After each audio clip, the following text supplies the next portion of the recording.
नमो कामगार कल्याण योजना बंद करून टाकलीत. नमो नमो करून मोदी साहेबांच्या नावाचा उपयोग फक्त मतं मिळवण्याकरता केलीत.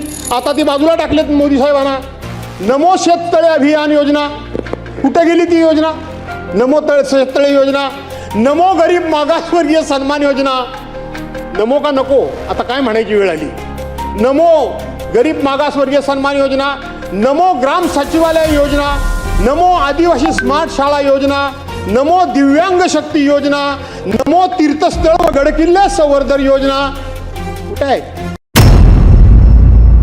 झुणका भाकर केंद्र असेल, काय काय काय काय भरपूर ती योजना असेल, त्या सगळ्या योजना तुम्ही कशा बंद केल्यात घ्या. तुम्ही त्यावेळेला उद्धव साहेबांना सांगत होतात की तुम्ही स्थगिती सरकार, म्हणजे त्या सरकारमध्ये तुम्ही पण होतात, कमीत कमी तेवढं तरी टाळायचं असतं. ते पण तुम्ही टाळत नाही. पण ठीक आहे, काय काय बंद केलं तुम्ही? निवडणुकीच्या पूर्वी लोकांची मतं मिळवण्याकरता तुम्ही सगळं पदरात पाडून घेतलं आणि निवडणूक संपल्यानंतर काय केलं? कुठं गेला आनंदाचा शिदा? त्याच्यानंतर काय गणपती आला नाही, दसरा आला नाही, दिवाळी आली नाही, कुठे गेला आनंदाचा शिदा? मामा आनंदाचा शिदा वाटत होते त्यावेळेला स्वतःचे स्टिकर बिकर लावून. स्वच्छता मॉनिटर कुठे गेले? लाडक्या भावाला अप्रेंटिसशिपचा तुम्ही कोर्स देणार होता, कुठं झाला? कोर्स का बंद झाला? मुख्यमंत्री तीर्थदर्शन योजना का बंद झाली? 1 रुपयात पीक विमा योजना का बंद झाली? एक राज्य एक गणवेश कुठे गेला? तो गणवेश कुठे गेलाय? कुठं अडकलाय? कुठं दीपक केसरकरांच्याकडं कुठं अडकलाय? तो कुठे आहे? तो बघायला हवाय. योजना दूत तुम्ही योजना दूत तयार केलेत, ती योजना कुठे गेली? नमो कामगार कल्याण योजना बंद करून टाकलीत. नमो नमो करून मोदी साहेबांच्या नावाचा उपयोग फक्त मतं मिळवण्याकरता केलीत. आता ती बाजूला टाकलीत मोदी साहेबांना.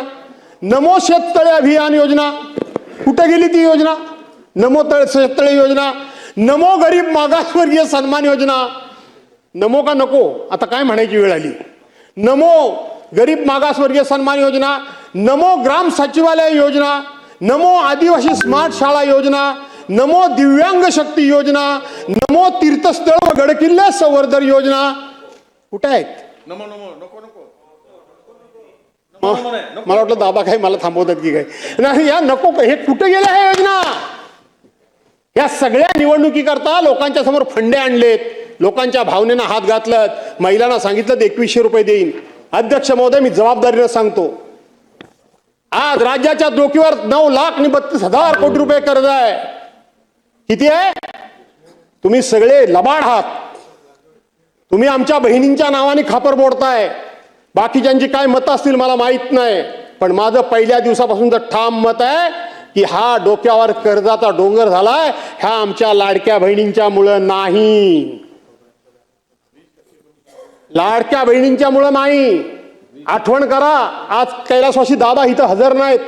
निवडणुकीच्या पूर्वी सप्लिमेंटरी बजेटमध्ये आपण 46,000 कोटी रुपयाची तरतूद केलेली होती. 46,000 कोटी रुपयाची सरकारने तरतूद केली होती.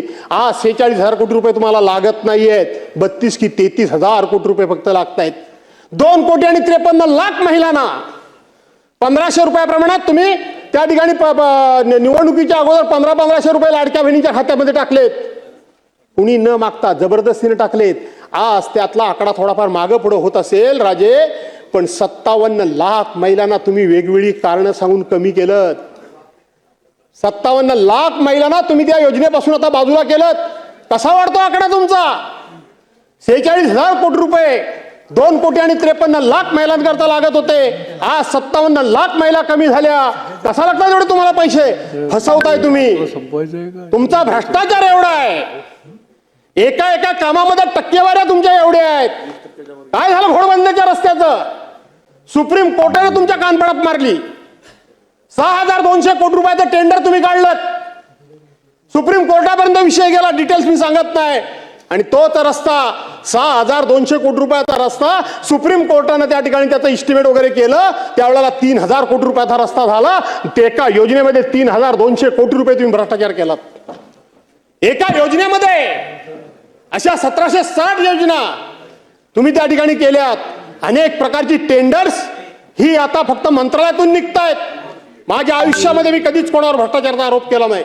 मी धोरणावर बोलतो, मी योजनेवर बोलतो, पण आता तुम्ही त्या आमच्या बहिणींच्या नावाने खापर फोडत असाल तर आमच्यासारख्याला बोलावं लागणार आहे. अजिबात या लाडक्या बहिणींमुळे तुमचं सरकार अडचणीत नाही. तुम्हाला हळूहळू या बहिणींमुळे सरकार अडचणीत आहे. बहिणींमुळे सरकार त्या ठिकाणी कर्जबाजारी झाले म्हणून तुम्हाला योजना बंद करायची आहे. नाही, आजच्या दिवशी तर मी सांगेन, तुम्ही निवडणुकीच्या पूर्वी बोलला होतात 1500च्या ऐवजी 2100 देईन. उद्याच्या अर्थसंकल्पामध्ये अजून तो प्रिंट झालेला नाही. अर्थसंकल्प तो कधी होतो तुम्हाला चांगला माहिती आहे, अजून झालेला नाही मामा. अरे कसा होईल मला माहिती नाही तो कधी होतो तो. आणि म्हणून आता 2100 रुपये द्या 2100 रुपये. तुम्हीच बोलला होतात शेतकऱ्यांची कर्जमाफी, तुम्हीच बोलला होतात. कुठला काढला जून महिना शोधून? जून महिन्याला कुठला मुहूर्त येणार आहे? उद्धव बाळासाहेब ठाकरेंना तुम्ही वाटेल त्या परीने दोष द्या, माझं काही म्हणायचं नाही मला. परंतु कोरोनाच्या कालावधीमध्ये त्या काम केलेल्या माणसानं शेवटी तुम्हाला त्याची जाणीव नसली किंवा आठवण राहिली नसली तरी महाराष्ट्राच्या ते मनामध्ये आहे. पण 2 लाख रुपयाचं कर्जमाफी होतात तुम्ही त्या मंत्रिमंडळामध्ये. 2 लाख रुपयाची कर्जमाफी, त्याच्या अगोदर कर्जमाफी होत होती तेव्हा 73 प्रकारचे दाखले लागत होते. 73 प्रकारचे दाखले लागत होते. पण उद्धव बाळासाहेब ठाकरेंच्या सरकारमध्ये एका ऑर्डरवर 2 लाख रुपयाची कर्जमाफी एका क्षणात शेतकऱ्यांची झाली. कोणाचीही कुठल्याही प्रकारची तक्रार आली नाही आणि भ्रष्टाचाराची पण तक्रार आली नाही.